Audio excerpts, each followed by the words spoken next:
kama kuna kielelezo cha watu ambao wameamua kuipumzisha CCM, basi mojawapo katika visiwa vyetu ni wananchi wa jimbo la Mpendae. Jimbo hili limechagua mageuzi, na katika majimbo ambayo mwaka 2015 tulishatangaziwa ushindi na mgombea wetu akapewa cheti, shahada ya kuthibitishwa kwamba kashinda, lilikuwa ni jimbo la Mpendae. Lakini CCM ni madhalimu,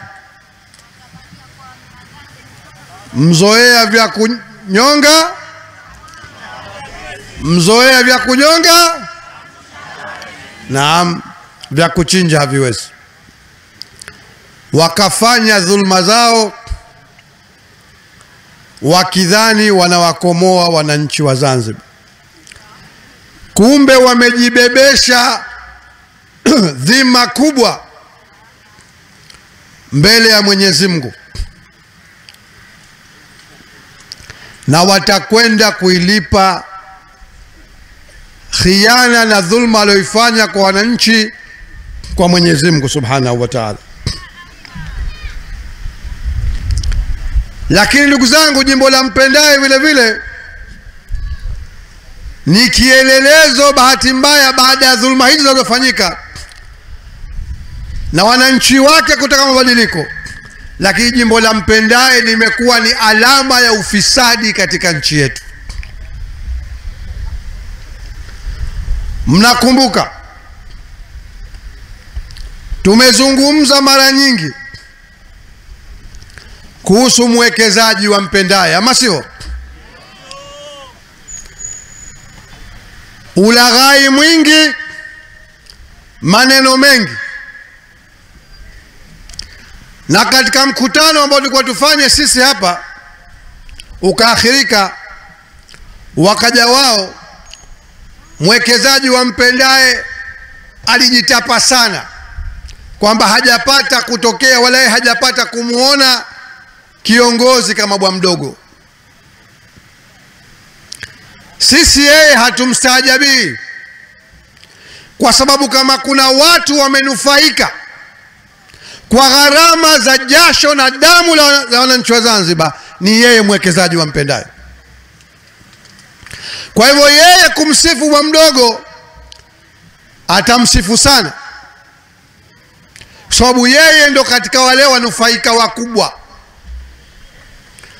Na ndugu zangu, mnakumbuka siku zote nawaambia kwamba hawa wakisema yajayo neema tupu, yajayo yametimia, yajayo yanafurahisha, hawakosei. Tunaokosea ni sisi kufahamu vibaya, kudhani kwamba labda neema hizo ni kwa ajili yetu sisi wananchi wa Zanzibar. Tumekuambieni siku zote kwamba wanaposema yajayo neema tupu, ni neema kwao, familia zao, wakwe na mashemegi na marafiki zao.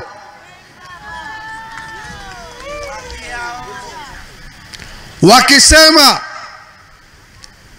yajayo yanafurahisha, yanafurahisha kweli kwa wao, kwa familia zao, kwa shemegi na wakwe zao na kwa marafiki zao.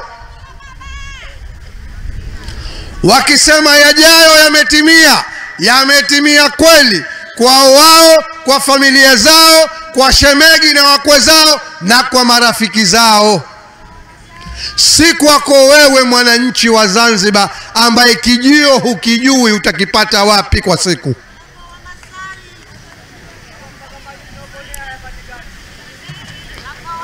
Na ndugu zangu, nitawapa mifano, halafu kuna moja jipya nataka kulipakua hapa Mpendae leo. Na hapa ndo pahala pake hasa. Hatuogope eti sisi, hatuogopa hawa. Mnaogopa nyinyi hawa? Mnaogopa nini hawa? Moja ambalo wanawahada, lakini bahati mbaya watu wampendaye si watu wa kuhadaika. Sababu kama nilivyosema, watu wampendaye akili ziko razini zimefunguka, ndio maana wakachagua